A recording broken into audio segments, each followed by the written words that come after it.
இதை நீங்கள் பண்ணிக்கிட்டே வரும்போது உங்கள் வீட்டில் வந்து பணம் கண்டிப்பாக தங்கும். நீங்கள் சம்பளம் வாங்குறது மிச்சமாகும். இதுக்கு நம்ம என்ன பண்ணணும்னா ஒரு வாழைப்பூ ஒன்று வாங்கிருங்க. வாங்கி அதில் வந்து ஒரே ஒரு மடலை வந்து எடுத்துக்கோங்க.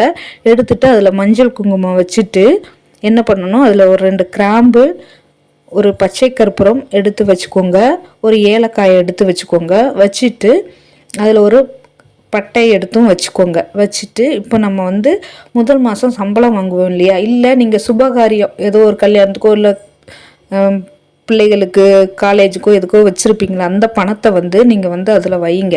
இதில் வச்சுட்டு இதை வந்து நம்ம வந்து இதில் ஒரு பிரிஞ்சி இலையில் உங்களுக்கு எவ்வளோ தேவை, ஒரு சுபகாரிய செலவுக்கு எவ்வளோ தேவை, இல்லை உங்களுக்கு எதுக்காவது ஒரு தேவை இருக்குன்னா அதை நீங்கள் எழுதி எவ்வளோ பணம் வேணும்னு எழுதி வச்சுக்கலாம். இந்த மாதிரி நீங்கள் எழுதி வைக்கும்போது என்ன ஆகுன்னா உங்களுக்கு வந்து பணம் வந்து கொண்டே இருக்கும். உங்களுக்கு நிறைய பணம் சேரும்.